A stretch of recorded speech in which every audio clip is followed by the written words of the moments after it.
Les matins de France Culture, Guillaume Erner. Et nous allons maintenant évoquer la question de la liberté et de la sécurité avec cette loi de sécurité globale, bien sûr, une société sage et sans images. C'est la une de l'humanité, très critique vis-à-vis de ce projet de loi, mais aussi la question de cette crise sanitaire qui pose de nombreuses questions aux libertés publiques. Et pour tenter de démêler ce que l'on peut songer et ce que l'on peut faire en matière de liberté publique tout en luttant contre le coronavirus, nous sommes en compagnie de Jean-Marie Delarue. Bonjour Jean-Marie Delarue, vous êtes ancien contrôleur général des lieux de privation de liberté, ancien président de la Commission nationale consultative des droits de l'homme.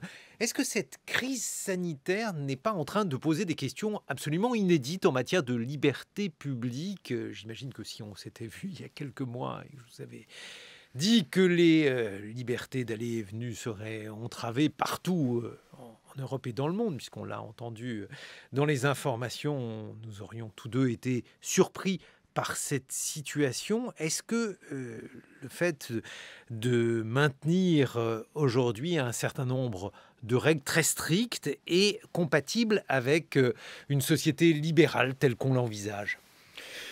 Bonjour d'abord. Je crois que si j'avais une formule trop abrupte à dire, ça serait entre le droit à la vie d'une personne et le droit à la vie d'une entreprise, le choix est facile. Nous sommes confrontés à une situation en effet qui rappelle celle des scénarios classiques des films d'épouvante. Une personne dans son intimité est confrontée à un être dont elle ne connaît pas les caractéristiques et du coup c'est l'affolement. Bon, nous en sommes là, nous vivons un film d'épouvante. Alors il faut évidemment prendre des mesures sanitaires pour protéger le droit à la vie qui a un caractère absolu. Après, et donc nous portons atteinte très fortement à la liberté d'aller et de venir, vous l'avez dit, mais aussi à la liberté du commerce et de l'industrie, mais aussi au droit à l'information, etc. etc. Pourquoi au droit à l'information ? Parce que vous n'avez pas les moyens forcément de vous informer en allant à tel ou tel rendez-vous. Vous avez aussi des limites apportées au droit d'association, par exemple. Les réunions ne se tiennent pas normalement. Liberté de culte. Oui, voilà. On ne peut pas dire que la visioconférence soit l'équivalent d'une réunion entre soi, etc. Bon. La question, après, de savoir jusqu'à quel point il faut aller, etc., est très délicate. Et moi, je ne vais pas m'y hasarder parce qu'elle dépend beaucoup de l'idée qu'on se fait de la maladie, de l'idée qu'on se fait des besoins de l'économie, etc. Je dis simplement que le choix fondamental, il est là, il est de choisir le droit à la vie. Et si on avait... en 1420 choisi le confinement, la Grande Peste n'aurait pas décimé la moitié de la population européenne. Bon, voilà. Donc, mais précisément, alors si j'essaye d'argumenter contre ce type de thèse, précisément ça n'est pas la peste, la létalité du virus n'est pas la même et on entend dire de ci de là qu'il vaut mieux mourir d'un virus que périr du manque de liberté. La plupart des pays sont aujourd'hui en train de restreindre notablement les libertés individuelles, y compris la Suède, qui a souvent été donnée en exemple. Mais par exemple, aux États-Unis, Donald Trump a suivi une ligne alors qui est jugée extrêmement hasardeuse par les uns, qui est jugée comme étant finalement respectueuse des libertés de tous, y compris la liberté de mourir du coronavirus, si on ne porte pas un masque. Est-ce que ça ne se défend pas ? Oui, ça peut se défendre, naturellement, tout peut se défendre, mais moi je crois que, encore une fois, c'est pas parce que la létalité est faible que le problème ne se pose pas. Je crois qu'une bonne part de l'attitude qu'on peut avoir vis-à-vis du virus tient aussi à la place qu'on fait aux aînés dans notre société. Après tout, est-ce que c'est si ennuyeux qu'il y ait une mortalité telle dans les EHPAD ? Après tout, ce sont des gens qui devaient mourir, etc. Je crois qu'il ne faut pas être cynique à cet égard. Moi, j'ai envie de rapprocher quelque chose qui n'est sans doute pas fondé, mais quand on a inventé la ceinture à bord des automobiles, on a dit, mais il y a des gens qui ont protesté en disant atteinte à ma liberté, etc. Bon.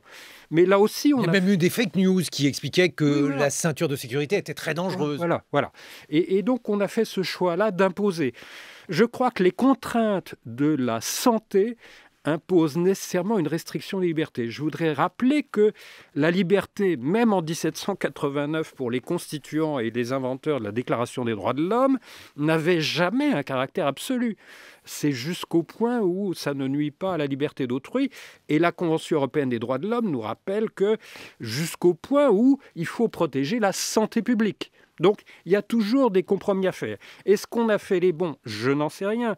Mais je pense qu'en tout cas, le gouvernement était fondé à apporter certaines limites draconiennes, en effet, à la liberté que nous connaissons. Alors, j'ajoute un dernier point, c'est que, par comparaison avec d'autres sujets que nous allons peut-être aborder, l'urgence sanitaire, si difficile, si pesante qu'elle soit, a une limite dans le temps. Nous savons que dans quelques mois, quelques semaines, sans doute vers le mois de mai-juin prochain, tout ça sera derrière nous. Bon, il faut croiser les doigts, oui, mais de la rue. Je veux dire qu'on a des mesures. Moi, je suis très frappé par l'abondance des graphiques qu'on a dans les journaux. Quand vous parlez de terrorisme, il n'y a pas d'évaluation très, très précise comme celle-là. Bon. Donc, on est en mesure, même si je parlais de cet être non identifié pour commencer, de caractériser un danger, de le mesurer. Vous avez parlé d'indice de létalité, nous y sommes là.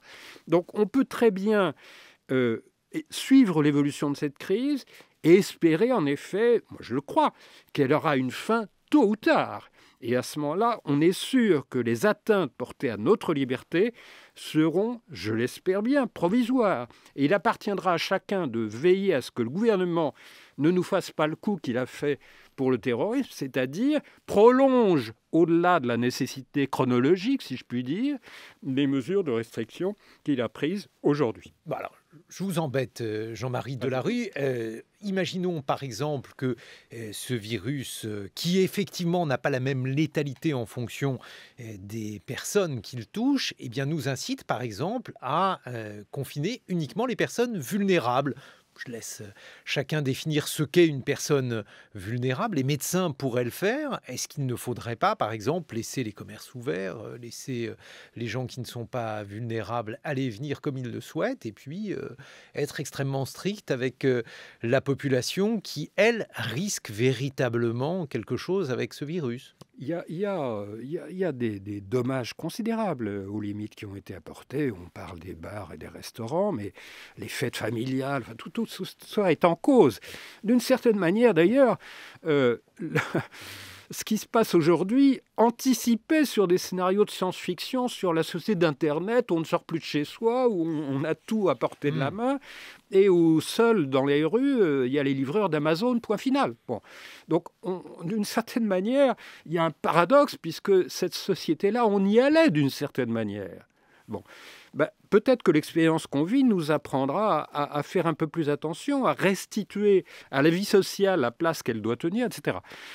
Moi, je dis simplement qu'après, la nature des mesures qu'on est obligé de prendre pour lutter contre l'épidémie peut faire l'objet de débats. J'en suis bien conscient. Est-ce qu'il fallait fermer les bistrots ou pas ? Je n'en sais rien. Toujours est-il que... Empêcher les personnes vulnérables, je laisse évidemment la possibilité à tout un chacun de définir ce qu'est une personne vulnérable, les empêcher de sortir, parce que ce sont eux qui risquent quelque chose. Est-ce que ça, par exemple, c'est quelque chose que l'ancien contrôleur général des lieux de privation de liberté, mais aussi l'ancien président de la Commission nationale des droits de l'homme, peut envisager, ou est-ce que c'est attentatoire à la liberté de tous ? Attention à la discrimination tout de même. Il faut que cette mesure, si elle était prise, c'est-à-dire interdiction plus de 65 ans de sortir, par exemple, soit, mais quid des obèses, etc. C'est pour ça que je parlais de personnes vulnérables. Oui. Est-ce que la définition d'une personne vulnérable correspond à une réalité ? Si oui, le principe d'égalité ne s'oppose pas à ce qu'on prenne des mesures différentes pour des gens différents. Mais est-ce qu'en effet, ce concept de personne vulnérable a un sens ? Je ne suis pas sûr que les médecins nous diraient oui. Et en tout cas, moi, j'observe qu'il y a une relation très étroite, telles qu'on les voit sur les courbes, entre les mesures restrictives qui ont été prises et la baisse du taux d'admission à l'hôpital, etc., et la liberté qu'on a eue cet été et qui s'est traduite en octobre par la hausse qu'on connaît.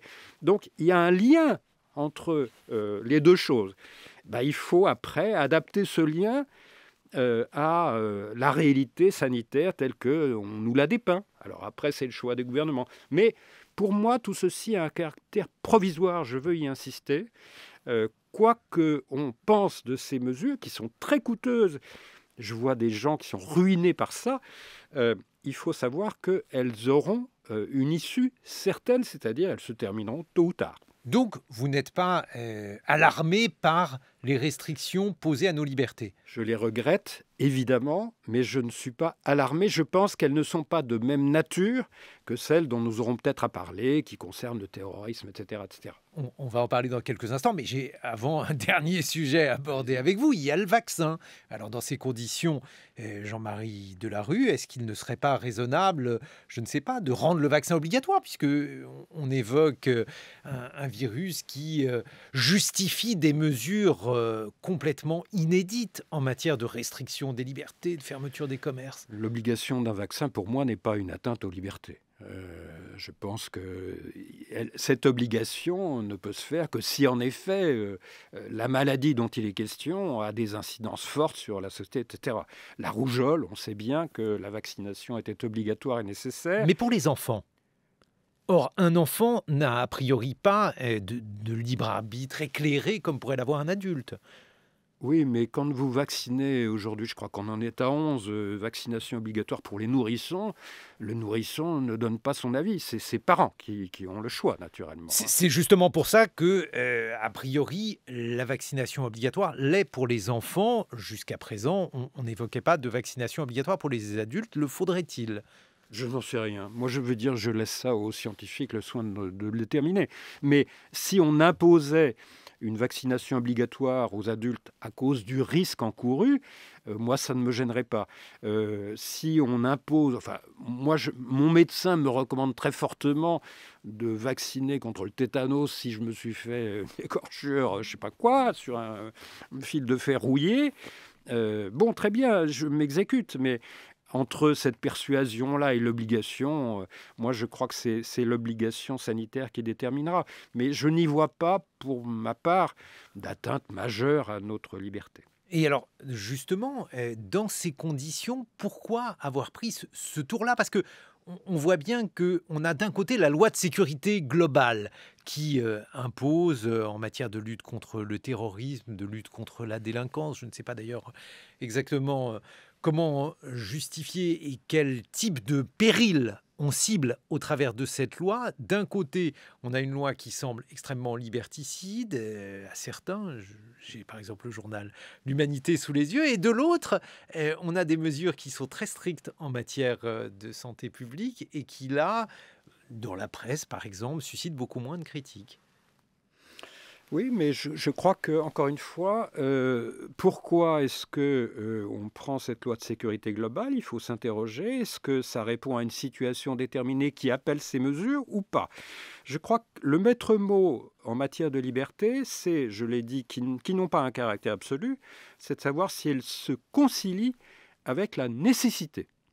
Est-ce que cette loi sécurité globale est nécessaire? Je n'en sais rien, on va en parler. Est-ce que les contraintes sanitaires sont nécessaires? Pour la plupart, oui, je le pense. Et encore une fois, je voudrais être sûr, mais je pense être sûr qu'elles auront un caractère provisoire. La loi sécurité globale, sauf erreur, elle a un caractère définitif. Lorsqu'on prend une crise sanitaire telle que celle que nous traversons, elle rend finalement... notre société extrêmement vulnérable parce qu'on voit bien que les liens sociaux sont en train de se dissoudre et ils se dissolvent plus par les mesures que l'on prend pour lutter contre l'épidémie que par l'épidémie en tant que telle. Et vous qui savez à quel point la démocratie, l'équilibre de nos sociétés est fragile, Jean-Marie Delarue, est-ce que vous n'êtes pas inquiet? Mais si, bien sûr. Moi, je veux dire, nous avons tous besoin de vie sociale. Ça a été dit à ce micro encore, je crois, hier par Aurélie Filippetti. Nous avons tous besoin de vie sociale. Et pour nous, c'est quelque chose qui n'est pas mineur. Bon. Et donc, être privé de ses proches, mais de ses amis, de l'association à laquelle on appartient, de son militantisme favori, de ses loisirs culturels, ou pas, c'est quelque chose d'essentiel. Mais moi, quand je tombe malade, ça ne m'est pas arrivé très souvent, mais quand je vais à l'hôpital, je suis privé de mes amis, de mes proches, de mes associations, de mon militantisme, etc. Bon. Donc, qu'on applique ça à une société ne me paraît pas, encore une fois, condamnable en soi, parce que la nécessité l'exige. La question est de savoir si toutes ces mesures sont nécessaires et proportionnées au danger que nous encourons. On peut discuter au cas par cas. Est-ce que le couvre-feu, c'était à 6 heures du soir ou à 9 heures du soir qu'il fallait le faire ? Je n'en sais rien. Mais je crois que dans leur principe, parce qu'elles défendent la santé des personnes, parce qu'elles ont un caractère nécessairement provisoire, ces mesures ne me paraissent pas être en soi condamnables. Après, c'est matière d'appréciation pour chacune d'entre elles. Est-ce qu'il faudra faire un examen de tout cela après la pandémie, Jean-Marie Delarue ? Parce qu'on voit bien que là aussi, c'est compliqué parce que nos connaissances sont incomplètes, donc on avance vraiment à tâtons. Moi, je regrette une chose en tout cas, c'est qu'on ait pris des métaphores guerrières pour tout cela. Je regrette que les mesures qu'on a prises s'appellent état d'urgence. Je regrette qu'on ait parlé de guerre à ce propos. Tout ça n'a pas lieu d'être. Ça n'a rien à voir, justement. Après, qu'il fasse faire un bilan très sérieux de ce qui était nécessaire, de ce qui n'est pas, bien sûr. Mais la première chose à faire, pardon de me répéter, c'est de veiller à ce que tout cela disparaisse le moment venu. Nous n'en aurons plus besoin. Et par conséquent, aucune de ces mesures que nous prenons, si draconiennes qu'elles soient, n'a vocation à être définitive. C'est cela qu'il faudra surveiller. Jean-Marie Delarue, vous êtes ancien contrôleur général des lieux de privation de liberté et ancien président de la Commission nationale consultative des droits de l'homme. On se retrouve dans une vingtaine de minutes pour évoquer cette loi de sécurité globale. 8h17 sur France Culture. Le billet politique, Frédéric Seyss, vous évoquez ce matin la loi sur la sécurité globale qui arrive aujourd'hui devant les députés dans l'hémicycle. Oui, et en lisant dans le détail le texte de cette proposition de loi, nous revient une pensée pour la formule chère à Martine Aubry. Écoutez, moi, ma grand-mère disait quand c'est flou, c'est qu'il y a un loup. Voilà. Alors, y a-t-il un loup dans cet article 24, le plus controversé de la loi qui concerne la diffusion d'images des policiers ? Assurément, il y a en tout cas un flou. Le texte est ainsi rédigé, il est puni le fait de diffuser l'image du visage d'un policier ou d'un gendarme dans le but qu'il soit porté atteinte à son intégrité physique ou psychique. Voici donc ici le flou. Comment définir si la diffusion des images est pensée pour nuire physiquement ou psychiquement à un policier ? Bien sûr, nul ne peut nier que les conditions d'intervention des forces de l'ordre sont souvent périlleuses et que ceux qui dégainent leur téléphone portable à quelques centimètres du visage ne leur veulent pas forcément du bien. Nul ne peut nier non plus que les policiers font parfois l'objet de menaces précises, comme ce fonctionnaire dont le nom, le prénom et la ville de résidence ont été tagués sur un mur à Créteil, en région parisienne, il y a quelques jours. Pour autant, le texte, tel qu'il est rédigé, peut ouvrir la porte à des abus. N'y a-t-il pas ici le risque d'autocensure, de crainte de filmer les policiers, alors que c'est une action permise par le droit, comme l'a rappelé une circulaire de 2008, et même une action légitime pour documenter d'éventuelles violences policières, comme l'a indiqué la défenseure des droits. Bien sûr, les partisans de la loi, on les a entendus dans le journal de 8 heures de Clara Lecoq-Réal, expliquent que la prise d'image sera toujours possible, mais qu'au lieu de les diffuser sur les réseaux sociaux, au cas où vous constatez un abus, il faudra les faire parvenir à la justice. Certes, mais cela dit, l'un n'empêche pas l'autre, et surtout, la publicité, au sens où ces images sont publiques, la publicité est un garde-fou contre la tentation d'enterrer ou de repousser l'examen des dossiers embarrassants. Bref, conçue pour satisfaire les forces de l'ordre qui se sentent de plus en plus traquées sur la voie publique, cette loi risque d'inhiber, voire de prohiber le nécessaire contrôle citoyen et journalistique sur l'usage de la force publique. Un article de loi trop flou, trop large, trop englobant, un peu comme ces chalutiers en mer du Nord qui ramassent tout sur leur passage, quitte à faire le tri après, tant que la pêche a été bonne. Du flou aussi sur la méthode politique.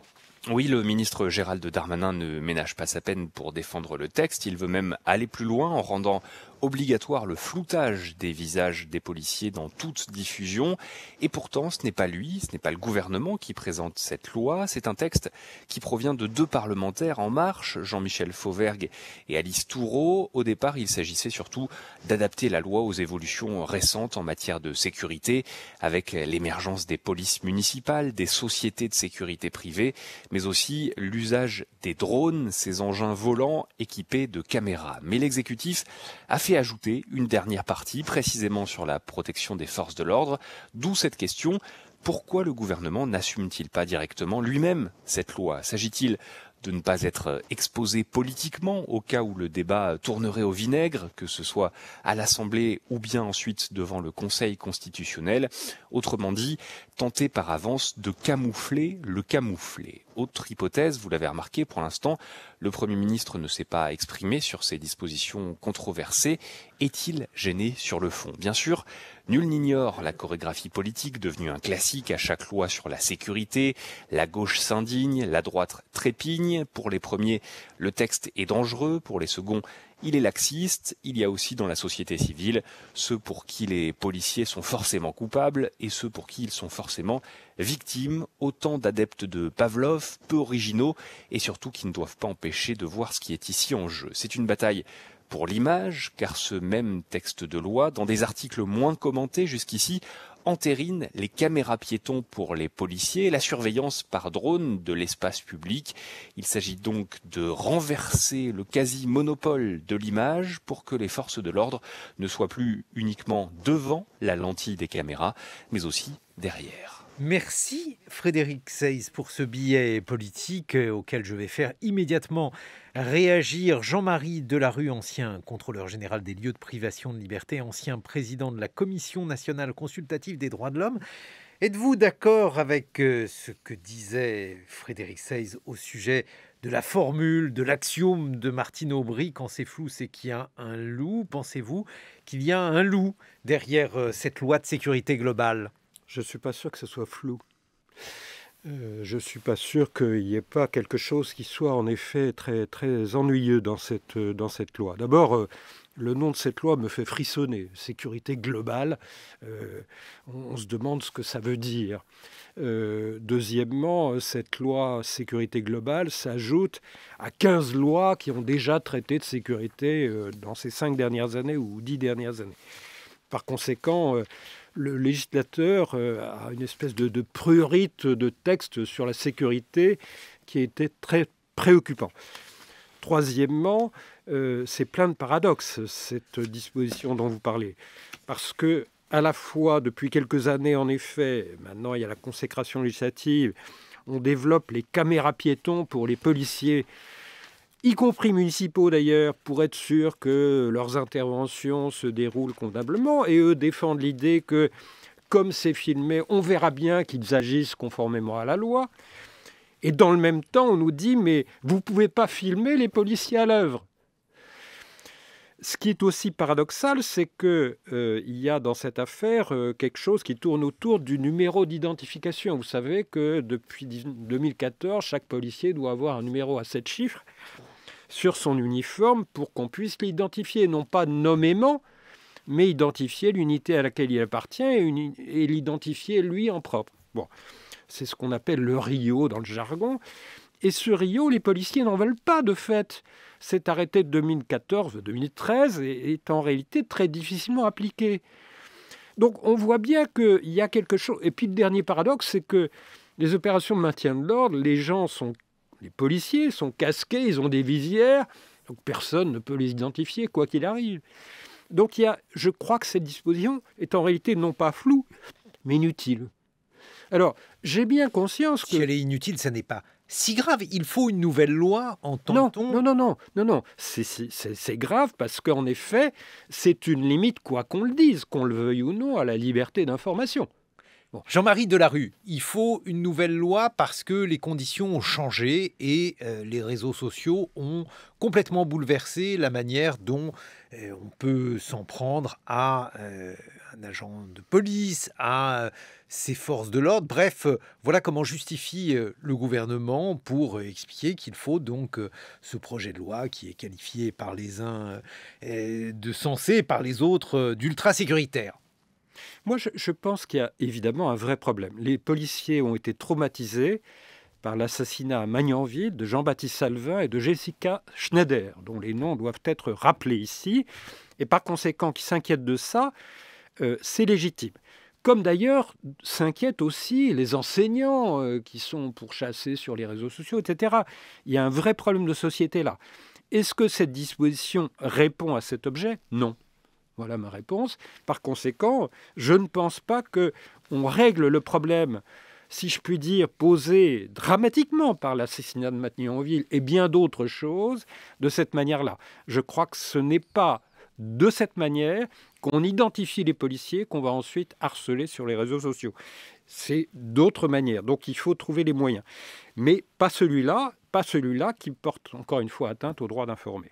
Alors, toujours dans la perspective de ce projet de loi, il est question de traiter les violences policières à l'intérieur de la police et donc de ne pas avoir recours à une médiation qui serait donc par exemple les médias ou toute personne qui aurait un téléphone portable et qui pourrait filmer les violences policières. Le gouvernement dit que finalement il y a tout à fait les moyens au sein de la police de veiller à d'éventuels abus. Jean-Marie Delarue. Je crois qu'il y a dans toutes les polices du monde, mais en tout cas en France aussi, un souci de la police parce que ses fins sont justes, que nous ne nous interrogions pas sur ses moyens. Et la police n'aime pas qu'on mette le nez dans ses affaires. Bon, ça c'est depuis 200 ans. Donc je crois qu'aujourd'hui ça joue. Et je crois que dans les pays démocratiques, évidemment que la police doit intérieurement fonctionner de telle sorte que les abus soient réprimés, ce qui n'est pas toujours le cas.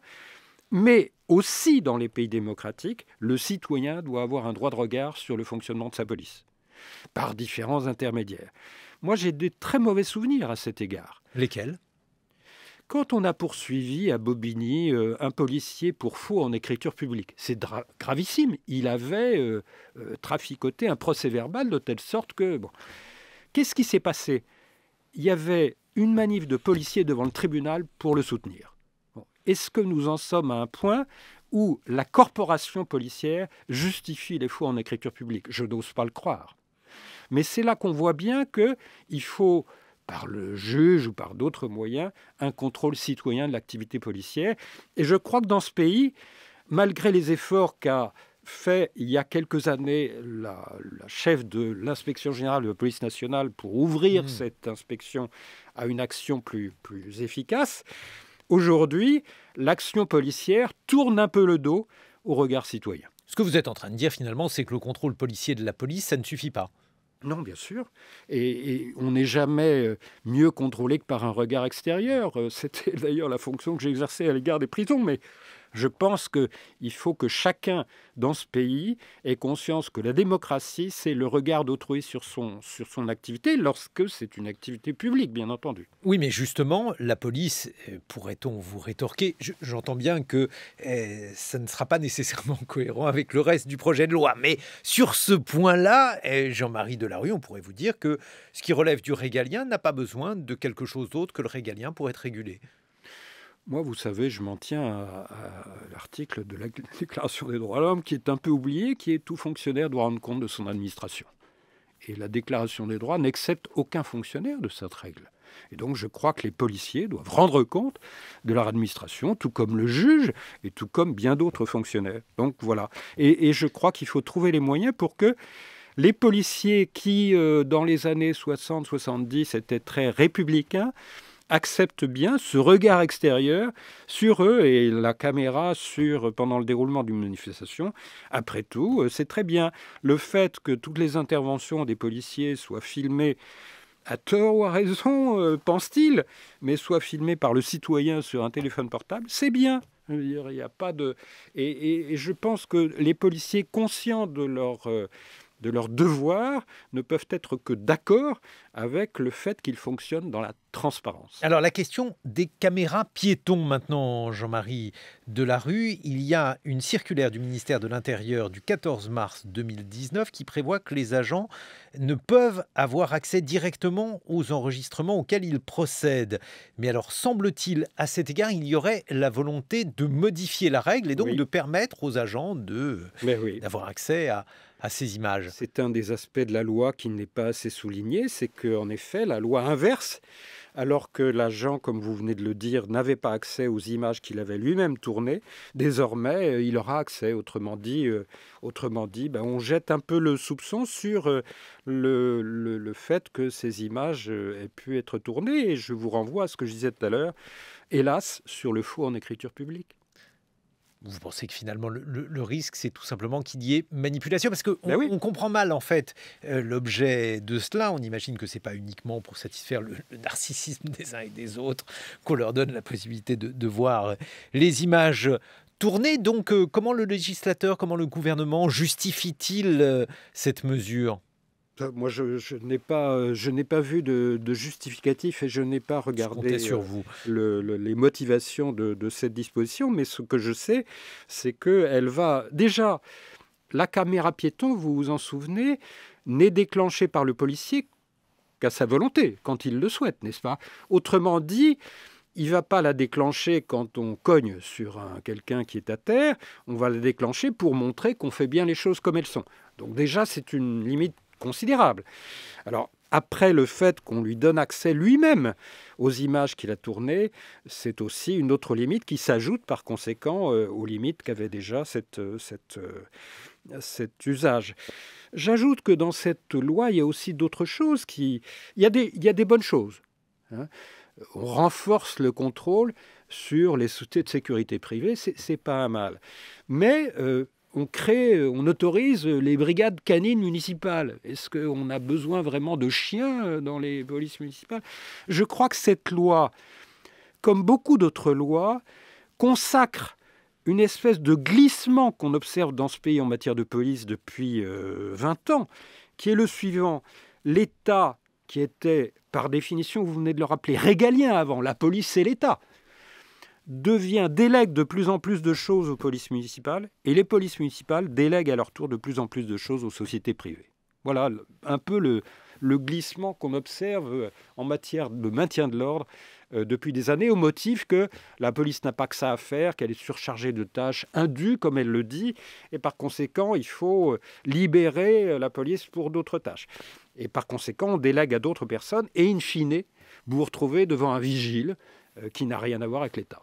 On le voit par exemple dans cette crise sanitaire, Jean-Marie Delarue, il y a de plus en plus de tâches et on ne peut pas à la fois surveiller les attestations des gens qui font leurs courses et lutter contre le terrorisme. Moi, je crois que les tâches régaliennes ne se divisent pas en fonction des possibilités de l'État. C'est à l'État d'assumer ce qui lui incombe de faire. Il y a quelque chose qui est encore plus grave, c'est que dans les manifestations désormais, depuis la loi de 2017, vous savez, le préfet peut créer un périmètre de protection autour de la manif, et ce sont des agents privés qui sont chargés de fouiller les sacs. Alors on dit sous le contrôle de la police. Oui, enfin, on peut douter de la réalité de ce contrôle. Donc il y a bien ce glissement. Et ce glissement, à mon avis, il faut s'interroger pour savoir si est-ce qu'il doit se laisser aller au fil des moyens de la police ou est-ce que l'État doit garder le contrôle du maintien de l'ordre dans ce pays. Telle est la question que pose l'évolution actuelle. Il se trouve, hasard du calendrier, que le 17 novembre 2018, cela fera 2 ans que le mouvement des Gilets jaunes a vu le jour, des Gilets jaunes qui ont prévu, pour certains d'entre eux, de manifester aujourd'hui. Jean-Marie Delarue, qu'est-ce que ce mouvement a changé en France en matière donc de représentation qu'on peut se faire des manifestations, des forces de police? Il y a beaucoup de policiers qui disent on a été confronté à une violence inédite. Moi, je ne partage pas cette opinion. Je pense que d'une part, c'est difficile de faire une échelle de Richter de la violence des manifestations, comme on le fait pour les tremblements Il y a de des terre. dénombrements qui, par exemple, étaient en une du Figaro hier, expliquant qu'il y avait eu un doublement des attaques contre les forces de l'ordre. Moi, je crois que ce sont des calculs très difficiles à faire parce qu'ils n'ont pas été faits dans les années 60-70. Et je pense qu'on s'est trouvé depuis 1945 dans des situations de violence, dans des manifestations d'agriculteurs, de viticulteurs, d'étudiants, de mineurs, de bien d'autres catégories, qui étaient par leur nature aussi violentes que celle-là. Rappelez-vous Gérard Nicou et ses petits commerçants dans les années 70. Bon. Donc, ce qu'il y a de nouveau du point de vue de la police, c'est la durée. C'est la durée. La durée dans un double degré, la durée à la fois quotidienne, les gens arrivent très tôt le matin dans les centres-villes, ils arrivent avec les moyens de transport du matin et ils repartent tard le soir. Et donc ça veut dire que les policiers sont là toute la journée, alors que les manifs habituels, c'est 3 heures l'après-midi. Et la durée dans le temps calendaire, puisque ça a commencé, vous venez de le rappeler, il y a 2 ans, et qu'il y avait encore une manif appelée le 12 septembre dernier, donc c'est très long. Par conséquent, ça met les policiers sur la longue durée. Mais je crois aussi que ce mouvement, du point de vue de la police, illustre aussi le maintien de l'ordre tel qu'on l'a voulu l'inaugurer au moment de la loi El Khomri ou de la réforme du Code du travail, c'est-à-dire une mise à distance du manifestant, éviter à tout prix le corps à corps. Et par conséquent, pour maintenir à distance, il faut employer des moyens qui sont des moyens de lancer des projectiles à longue distance. Et c'est le fameux LDB, lanceur de balles de défense, c'est la grenade de désencerclement, etc. etc. Bon, tout ça a fait des ravages. Et par conséquent, ce qu'il faut interroger, ce n'est pas tel policier individuel, et je fais écho là à la disposition de la loi sur la sécurité globale, mais les consignes qui sont données, le type d'armement qui est donné, la manière dont on organise le dispositif de maintien de l'ordre, je crois que c'est tout cela qu'il faut questionner, plutôt que de s'en prendre à tel ou tel policier qui s'énerve à force d'attendre en effet le manifestant. Donc ces questions-là sur quelle est la doctrine, quel est l'armement, je crois qu'il faut les poser, et c'est le regard démocratique qui doit le poser au gouvernement. Mais ce sont des questions techniques. Par conséquent, Jean-Marie Delarue, on voit bien qu'on a affaire à des projets de loi qui, comme le rappelait Frédéric Seyss, renvoient à des débats qui sont finalement assez classiques. Les uns évoquent une pulsion sécuritaire, les autres considèrent qu'il s'agit de quelque chose de trop laxiste. Il y a une demande sociale, entend-on, de plus de sévérité à l'égard de ceux qui pourraient s'en prendre par exemple aux forces de l'ordre. Est-ce que ça ne fait pas partie aussi finalement d'une tendance démocratique avec laquelle il faut composer, qu'il faut satisfaire? Moi, je crois qu'il faut à la fois concilier, je reviens à ce terme, à la fois la légitimité de l'État lorsqu'il assure le maintien de l'ordre. La violence policière, entre guillemets, n'est pas strictement parallèle à la violence des manifestants. Elle n'est pas de même nature, même si elle est condamnable, mais elle est quelquefois inévitable, d'une part, mais d'autre part, conciliée avec le besoin de contrôler la doctrine de l'État en matière de maintien de l'ordre, de savoir quelles sont la manière dont il organise ce maintien de l'ordre pour que ça réponde aux exigences démocratiques. On ne peut pas oublier que naturellement, on ne peut pas laisser saccager l'Arc de Triomphe, mais qu'à la fois, on ne peut pas avoir un maintien de l'ordre qui estropie les gens à vie ou qui les éborgne à vie. Ça n'est pas possible. Donc il faut trouver là aussi la conciliation entre les deux. Je trouve que dans ce pays, en règle générale, la police a toujours raison, en tout cas ces dernières années, depuis plusieurs gouvernements, et que le gouvernement a été au point où, pendant les manifestations des Gilets jaunes, ces violences ont été purement et simplement occultées et niées. Bon. Donc je crois que tout ça me paraît assez malsain. Et je crois qu'il faut accepter encore une fois le contrôle démocratique sur l'action des forces de police, tout en sachant que cette action est inévitable et nécessaire. L'autre volet de l'action des forces de police, c'est là aussi, il s'agit d'un anniversaire, d'un triste anniversaire, celui du 13 novembre, avec la lutte contre le terrorisme et les différentes mesures qui sont prises. Qu'est-ce qu'elles vous inspirent, Jean-Marie Delarue ? Moi, je crois qu'on a suffisamment et beaucoup trop légiféré en la matière. La question qu'il faut poser à nos pays, lorsqu'ils sont soumis, hélas, à des attaques de cette nature, et ça n'a pas... Il y a des tragédies, en effet, y compris d'ailleurs parmi mes proches à cet égard. Est-ce qu'il faut trouver de nouveaux moyens de nous défendre, ou est-ce que nous disposons déjà dans la loi de suffisamment d'outils pour nous défendre? Je réponds que depuis les lois antiterroristes des années 1980, c'est pas hier, nous disposons de suffisamment d'armes pour nous défendre contre le terrorisme. Il est inutile d'en rajouter. En revanche, il faut interroger l'efficacité des moyens techniques donnés à la police. Est-ce que la DGSI a suffisamment d'argent et d'agents, etc., etc. Mais de dispositions législatives qui ne font qu'affaiblir les règles de notre démocratie, non, c'est pas la peine. Je vous en prends un exemple. On a en projet, et ce mot me fait frémir, je le trouve inadapté au possible, une loi contre le séparatisme. Il est question, dit-on, de mettre dans cette loi une disposition qui obligerait les associations à s'engager pour une charte de la laïcité. La laïcité est un objectif constitutionnel, tout à fait estimable et nécessaire, mais le droit d'association, la liberté d'association, telle que nous le vivons depuis plus de 100 ans, est aussi un droit constitutionnel. Et donc, que je sache, nous n'avons pas à imposer aux associations quelque soit de cette nature. Et contre le terrorisme, cette disposition est parfaitement inutile. Elle n'aura aucun effet, naturellement. Tant qu'il y aura des actes terroristes, il y aura des éléments qui tendent à prouver, Jean-Marie Delarue, que la loi est encore trop permissive et qu'il faut la rendre plus sévère, permettre aux forces de l'ordre qu'il y ait plus d'investigation, avoir une autre attitude par rapport aux fichiers S. Est-ce que ce renforcement des lois va renforcer l'efficacité de la lutte contre le terrorisme? Voilà ce qui nous sépare. Moi je n'en suis pas convaincu. Vous savez... On ne peut pas rester inerte face aux actes. Est-ce que la loi n'est pas le moyen pour le gouvernement de donner l'impression aux citoyens qu'il fait quelque chose? Est-ce que c'est pas ça?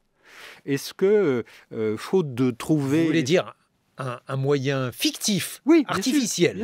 Bien sûr.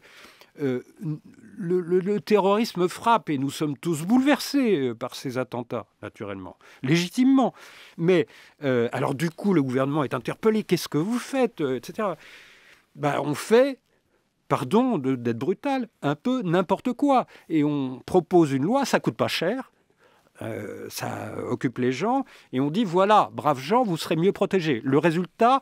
Est-ce que nous sommes mieux protégés ou pas? Est-ce qu'il faut punir les incitations à la haine sur Internet, celles qui ont conduit, par exemple, à l'assassinat de Samuel Paty, Jean-Marie Delarue?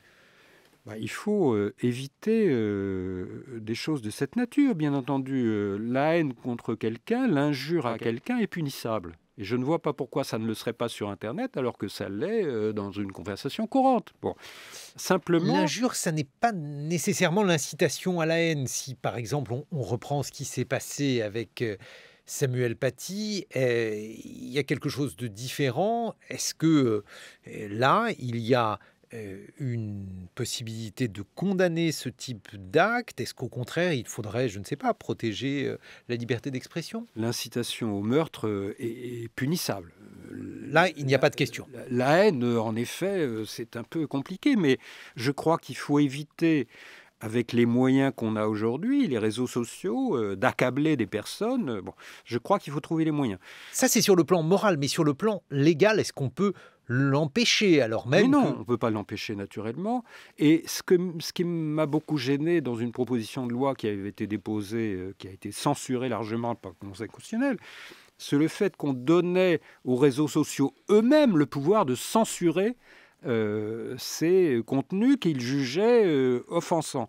Donc c'est leur donner un pouvoir considérable et de le porter atteinte à la liberté d'information. Je vais vous donner un exemple très précis qui m'a gêné. Quand à l'élection présidentielle américaine, le président sortant, je ne suis pas un de ces inconditionnels, très franchement, a fait un discours qu'une chaîne de télévision a coupé au motif qu'il racontait des mensonges. Est-ce que c'est légitime, ça, de couper quelqu'un? Chaque média est libre de choisir ses contenus, mais dès lors qu'elle en choisit un, est-ce qu'il ne faut pas laisser développer? Est-ce que les réseaux sociaux peuvent faire la même chose? Moi, ça me gêne énormément. Donc, qui est un juge efficace qui s'oppose à la haine sur Internet? Je ne suis pas opposé. Encore faut-il qu'on y mette les formes et que ce soit un juge, la défense entendue et l'accusation prononcée, mais pas n'importe qui, n'importe comment. Jean-Marie Delarue, on a vu un certain nombre de libertés qui sont aujourd'hui, pour différentes raisons, contraintes, aménagées. Est-ce que vous êtes au final inquiet sur le destin de ces libertés fondamentales en France? Je suis un peu inquiet parce que je ne vois pas beaucoup, pardon de m'exprimer, mais je crois qu'il y a beaucoup d'autres gens qui partagent mes convictions, mais je ne vois pas beaucoup de défenseurs des libertés. C'est normal. Pourquoi c'est normal?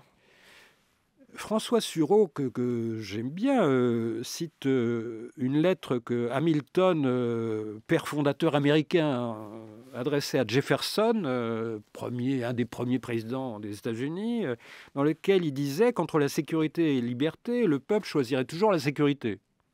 Et donc choisirait toujours, ajoutait-il, un peu l'esclavage. Donc ce qui est toujours un peu préoccupant, j'entendais là tout à l'heure votre consoeur parler de la Biélorussie. Ce que font les Biélorusses aujourd'hui doit nous interpeller. Qui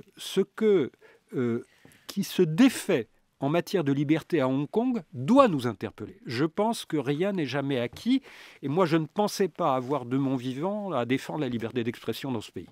Je croyais que c'était acquis une fois pour toutes. Non, ça n'est pas acquis une fois pour toutes. Et ce que ça n'est pas la loi qui la menace, la liberté d'expression. Enfin, je ne sais pas ce que vous visez précisément, mais si on est par exemple sur le débat des caricatures ou sur le thème de la critique, alors on a plutôt affaire à une évolution de la société qui n'est pas raccord avec l'évolution de la loi. Oui, je ne pensais pas tellement à ça. Je pensais au fait que, par exemple, les médias écrits dans ce pays sont propriétés de 5 milliardaires. Et que personne n'y fait plus attention, alors qu'à l'époque d'Hersan, voici 40 ans, on était très soucieux de ces questions-là. Donc voilà pourquoi je parle de recul de la liberté d'expression. Je pense que retirer un certain nombre de délits de la loi 1881, comme ça se fait aujourd'hui, j'entre pas dans cet état, pardon, un peu technique, c'est un peu préoccupant aussi. Donc il y a des menaces sur la liberté d'expression qui ne sont pas évidemment le fait de défendre les caricatures, enfin de défendre la possibilité de les faire. Je crois qu'il y a des problèmes clés qui nous sont posés aujourd'hui, auxquels malheureusement on n'est pas suffisamment attentif. Pourquoi ? Parce qu'au fil des lois qui se succèdent 3 ou 4 fois par an, qui sont affreusement techniques, vous l'avez dit tout à l'heure, l'honnête citoyen ne voit pas très très bien ce qui change et par conséquent il n'est pas préoccupé de ça. Songez à ce qui se passe à Hong Kong, songez que ce que nous avons mis des décennies à construire peut être défait l'espace d'un matin.